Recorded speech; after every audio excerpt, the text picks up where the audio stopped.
Assalamu alaikum. Today we will discuss question number 7 and 8 of exercise 3.4. Question number 7 is let A equal to 0, 1, 3 and B equal to 1, 2, 3, 5, 7. Write R equal to x, y, x belong to A, y belong to B and y equal to 2x plus 1 in tabular form. सबसे पहले तो ये हमें set builder form given है, इसको हमने tabular form में लिखना है और फिर हमने इसका फाइंड करना है आर इनवर्स। तो टेबुलर फॉर्म में जो भी हमारे पास इस तरह क्वेश्चन आता है तो आपने देखा होगा कि मैंने सब क्वेश्चन को उनके लिए सबसे पहले क्या किया, कार्टेशियन प्रोडक्ट फाइंड किया। ठीक है, तो हमने ए और बी का सबसे पहले कार्टेशियन प्रोडक्ट फाइंड कर लेना इस तरह से। ठीक है, तो कार्टेशियन प्रोडक्ट हम कैसे फाइंड करते हैं, फर्स्ट एलिमेंट को फर्स्ट के साथ 0, 1, फिर फर्स्ट को सेकंड के साथ 0, 2, फर्स्ट को थर्ड के साथ 0, 3, फर्स्ट को फोर्थ के साथ 0, 5, फर्स्ट को फिफ्थ के साथ 0, 7। अब ये फर्स्ट वाला कंप्लीट हो गया। अब हम सेकंड की तरफ आएंगे। सेकंड को फर्स्ट के साथ 1, 1, सेकंड को सेकंड के साथ 1, 2, सेकंड को थर्ड के साथ 1, 3, सेकंड को फोर्थ के साथ 1, 5, सेकंड को फिफ्थ के साथ 1, 7। अब ये भी कंप्लीट हो गया। अब हम थर्ड की तरफ जाएंगे।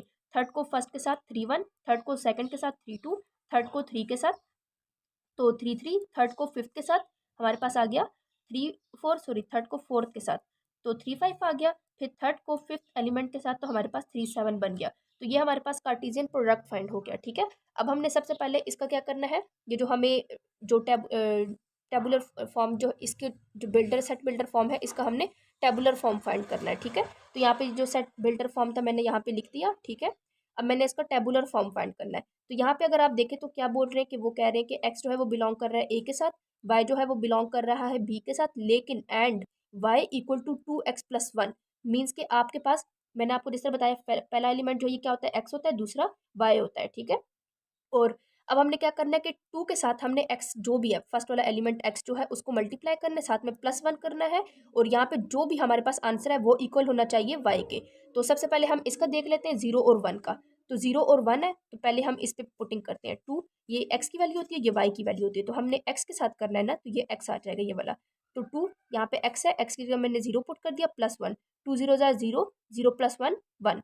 तो यहाँ पे y क्या है, y की वैल्यू ये है ना, तो y की वैल्यू 1 इक्वल टू, और हमने ये वाला जो पूरा सॉल्व किया वो भी क्या आ गया 1, तो 1 इक्वल टू 1। इसका मतलब ये 0 और 1, एक तो ये 0 1 आ जाएगा, दूसरा 0 और 2 फिर चेक कर लेते हैं, एक और 0 2 चेक कर लेते हैं। यहाँ पे 2 है, ये y है ना, ये x है। ठीक है, तो 2x प्लस 1 है, 2x की जगह 0 प्लस 1, 2 0 0 0 प्लस 1, ये 1 आ जाएगा। ठीक है, अब यहाँ पे क्या है, ये 2 है, y की वैल्यू 2 है और यहाँ पे हमारे पास जो ये जो इक्वेशन हमने पूरी सॉल्व की है इसकी वैल्यू 1 आई है, तो 2 इक्वल टू 1, ये तो इज नॉट इक्वल टू है, तो इसके लिए हम ये वाला नहीं लेंगे। सेम इसी तरह से ये वाला भी नहीं है, ये भी नहीं है, ये भी नहीं है, ये आपने चेक कर लेने हैं। ठीक है, और फिर ये वाला भी नहीं है, ये वाला भी नहीं है और ये वाला है।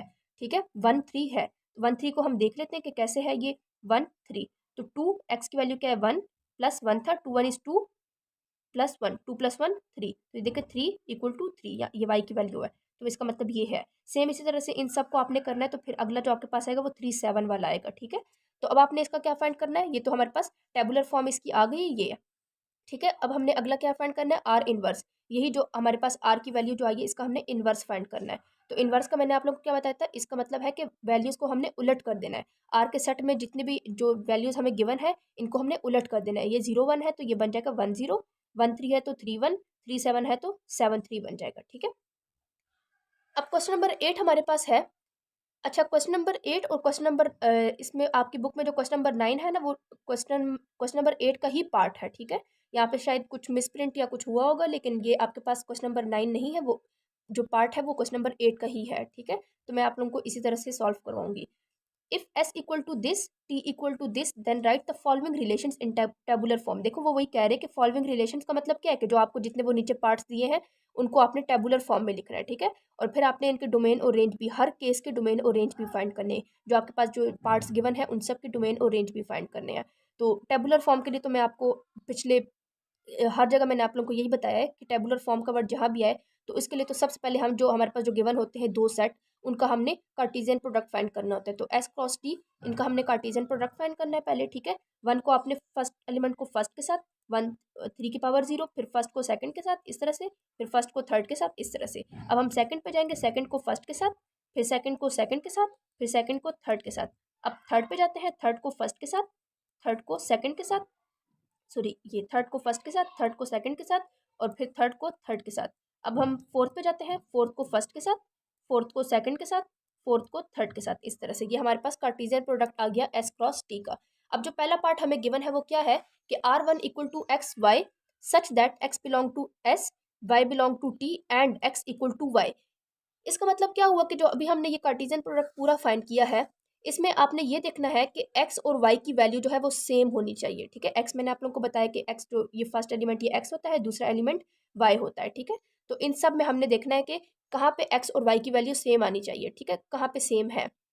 तो फर्स्ट पे देखें, यहाँ पे लिखा हुआ है 1 और यहाँ पे लिखा हुआ है 3 की पावर 0। तो किसी भी टर्म की पावर, डिजिट की पावर अगर 0 हो जाए तो वो किसके इक्वल होता है, 1 के, ठीक है। अगर 4 की पावर 0 है तो भी 1 के इक्वल, 6 की पावर 0 है तो भी 1 के इक्वल, किसी भी नंबर की पावर अगर 0 हो जाए तो वो हमेशा 1 के इक्वल होता है।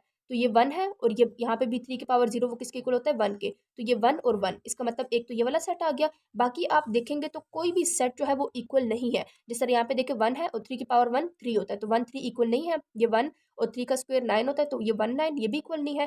2 और 3 की पावर 0 1, ठीक है, तो 2 1 ये भी नहीं है। इस तरह से आप इन सब को देखेंगे तो इनमें से और कोई भी इक्वल नहीं है, ठीक है। हमारे पास सिर्फ ये R1 जो है सिर्फ यही सेट एक दूसरे के इक्वल है, एक्स और वाई। तो इसका अब हमने डोमेन और रेंज फाइंड करना है। तो डोमेन जो है ये फर्स्ट एलिमेंट होता है और रेंज जो है वो सेकंड एलिमेंट होता है। तो domain of R1, first element क्या है इसका 1, तो इसके सेट में सिर्फ एक 1 ही आ जाएगा, ठीक है। फिर हमने इसका रेंज फाइंड करना है, रेंज ऑफ R1, इसी R1 का हमने रेंज फाइंड करना है। तो रेंज जो है वो सेकंड एलिमेंट होता है, तो 3 की पावर 0, ठीक है। अब हमने क्या करना है, सेकंड पार्ट पे जाना है। R2 equal to X Y such that x belong to s, y belong to t and y जो है वो लेस देन होना चाहिए x से। मतलब सेकंड एलिमेंट की जो वैल्यू है वो छोटी होनी चाहिए फर्स्ट एलिमेंट से। तो यहाँ पे आप देख लें, ये तो ये 1 है और ये भी 1 है, ये तो इक्वल है, ये नहीं है। अब ये 1 है और यहाँ पे ये 3 है। तो अभी मैंने आप लोग क्या बताया कि सेकंड एलिमेंट छोटा होना चाहिए फर्स्ट एलिमेंट से। तो ये देखिए सेकंड बड़ा है फर्स्ट से, तो ये भी हम नहीं लेंगे, ठीक है। आगे हम फिर इस पे जाते हैं। तो ये 9 बन जाएगा और ये 1 है, तो ये भी सेकंड एलिमेंट बड़ा है, तो ये भी नहीं लेंगे। यहाँ पे देखो 3 की पावर 0 है तो ये 1 हो जाएगा और ये 2 है। तो मतलब अब ये सेकंड एलिमेंट y की वैल्यू छोटी है x से, ठीक है, तो हम ये वाला लेंगे 2 और 3 की पावर 0 वाला, ठीक है। अब इसमें क्या है, यहाँ पे ये 3 बनेगा और ये 2 है, तो मतलब सेकंड जो एलिमेंट है वो बड़ा है फर्स्ट वाले से, तो ये भी नहीं लेंगे। फिर आगे हम इस पे जाते हैं, ये भी नहीं है। फिर इस पे जाते हैं, ये है, ये कैसे है, 4 है और ये 3 की पावर 0 1, तो मतलब सेकंड एलिमेंट जो है वो छोटा है फर्स्ट वाले से, ठीक है। तो ये वाला है सेम। इसी तरह से इन सब में आपने चेक करना है, सेकंड वाले एलिमेंट जो है वो लेस होना चाहिए, मतलब एक्स की जो वैल्यू है वो छोटी होनी चाहिए, सॉरी वाई की वैल्यू जो है वो छोटी होनी चाहिए एक्स से, ठीक है। तो वो सारे आपने ले लेने, इस तरह से यहाँ पे मैंने लिख दिया। अब इसमें आपने डोमेन और रेंज फाइंड करना है। तो डोमेन ऑफ R2, अब ये हम R2 सॉल्व कर रहे हैं तो हम लिख देना है R2। तो डोमेन हमारे पास क्या होता है, जो सेट का जो फर्स्ट एलिमेंट होता है वो डोमेन होता है और सेट का जो सेकंड एलिमेंट होता है वो रेंज होता है। तो डोमेन ऑफ R2 2 4, ये 4 रिपीट हो रहा है तो एक ही लेंगे, 8 और 8। अब देखो 2 4 8, अब दो दो बार 8 क्यों नहीं ले रही मैं, दो दो बार 4 भी क्यों नहीं ले रही, क्योंकि सेट के अंदर जो एलिमेंट्स होते हैं वो रिपीट नहीं होने चाहिए। सेट के जो एलिमेंट्स हैं वो यूनिक होते हैं, ठीक है। तो इसलिए यहाँ पे मैं सिर्फ 2 4 8 ले लूँगी। अब रेंज फाइंड करने के लिए क्या होता है कि जो हमारे पास सेट के जो सेकंड एलिमेंट होता है वो हम लिखते हैं। यहाँ पे 3 की पावर 0, 3 की पावर 0 रिपीट हो रहा है तो एक दफ़ा लेंगे। फिर 3 की पावर 1, फिर 3 की पावर 0, 3 की पावर 1, ये दोनों अगेन रिपीट हो रहे हैं तो फिर हम इनको सिर्फ एक ही दफ़ा लिखेंगे, ठीक है। तो ये हमारे पास रेंज आ गया। थर्ड पार्ट हमारे पास है R3 equal to X Y such that x belong to s, y belong to t and x plus Y equal to, ये इवन लिखा हुआ है, ठीक है, इवन नंबर होने चाहिए। मतलब हमने x और y की वैल्यूज़ को प्लस करके हमारे पास कौन सा नंबर आना चाहिए, इवन नंबर, ठीक है। तो यहाँ पे मैंने जो हमारे पास कार्टेशियन प्रोडक्ट जो आया था वो मैंने लिख दिया, ठीक है, s क्रॉस t। तो यहाँ पे आप देखें x और y की वैल्यू प्लस करने से आपके पास एक इवन नंबर आना चाहिए, ठीक है। तो फर्स्ट क्या है 1 और ये 3 की पावर 0 1, तो 1 + 1 2, इसका मतलब 2 इवन नंबर है ना। आपके इवन नंबर कौन से होते हैं, जो 2 के टेबल में आते हैं, ठीक है, 2 पे जो डिवाइड होते हैं 2 4 6 इस तरह से, ठीक है। और बाकी जो नंबर होते हैं वो, इनके अलावा जो बाकी नंबर होते हैं वो सारे ऑड नंबर होते हैं।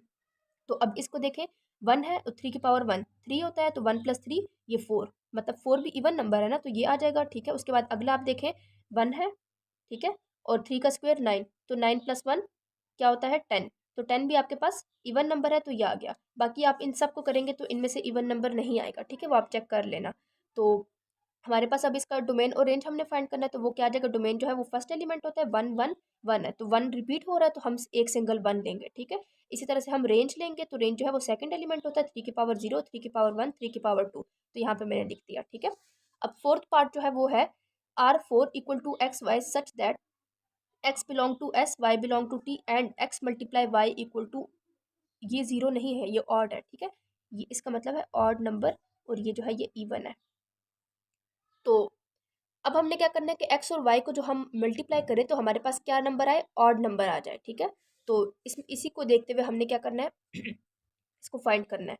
तो 1 है और 3 की पावर 0 1 होता है, तो 1 क्रॉस 1 1 1 इज 1 होता है, तो 1 जो है आपके पास ऑड नंबर है, ठीक है। तो एक ये आ गया। अब दूसरा क्या है, 3 की पावर 1 हमारे पास क्या होता है 3 होता है, और 3 1 इज 3 3 भी ऑड नंबर है, एक ये वाला सेट आ जाएगा। फिर अगले को आप देखें तो 1 कॉमा 3 की पावर 3 का स्क्वायर है, तो 1 कॉमा 3 का स्क्वायर 9 होता है, तो 1 9 ज़र 9 9 भी ऑड नंबर है हमारे पास, ठीक है। तो एक ही आ जाएगा। बाकी आप किसी को भी करेंगे तो आपके पास ऑड नंबर नहीं आएगा, उसको हम चेक भी कर लेते हैं अगले वाले को। ये क्या है 2, और ये 3 की पावर 0 हमारे पास क्या होता है 1 होता है, तो 2 1 इज 2, तो 2 जो है वो इवन नंबर है, ठीक है। ये भी नहीं है। फिर अगले भी एक चेक कर लेते हैं 2 और 3 की पावर 1 3 होता है, तो 2 3 ज़र 6, तो 6 भी हमारे पास इवन नंबर है। सेम इसी तरह से बाकी सारे नहीं है, तो मैंने यहाँ पे सिर्फ जो है वो लिख दिए हैं, ठीक है। अब हमने इसका डोमेन और रेंज फाइंड करना है, तो domain of R4 equal to domain first element होता है 1 1 1 है, तो सिंगल एक 1 लेंगे, ठीक है। और रेंज जो है वो आपके पास क्या होता है सेकंड एलिमेंट होता है, तो 3 की पावर 0 3 की पावर 1 3 की पावर 2, ये मैंने लिख दिया, ठीक है। अब फिफ्थ पार्ट जो आपके पास है R5 equal to X Y, X belong to S, Y belong to T and Y greater than 2x।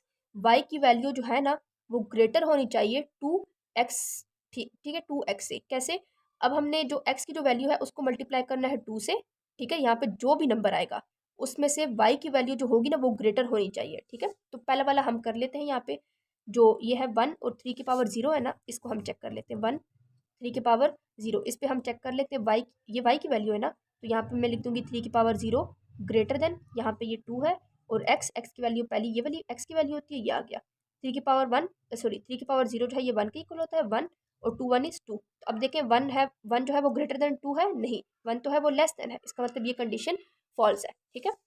Second पे जाते हैं 1 और 3 की पावर 1, तो अगला हम देख लेते हैं 1 और 3 की पावर 1। आगे हमारे पास अब क्या है, फिर ये y है, y की वैल्यू ये वाली होती है 3 की पावर 1, आगे क्या है ग्रेटर देन का साइन है, फिर 2 है, और फिर x की वैल्यू ये वाली होती है, ठीक है। तो ये 1 आ गया, 3 की पावर 1 3 होता है, ग्रेटर देन 2 1 इज 2। तो अब 3 जो है वो ग्रेटर है ना 2 से, तो इसका मतलब ये वाली कंडीशन ट्रू है। एक हमारे पास 1 और 3 की पावर 1 आ जाएगा। सेम इसी तरह से सबको आपने चेक करना है इस तरह से, ठीक है। तो आपके पास कुछ ये वाले आ जाएंगे 1 2 3 4, ये 4 बन जाएंगे आपके पास रिलेशंस, ठीक है।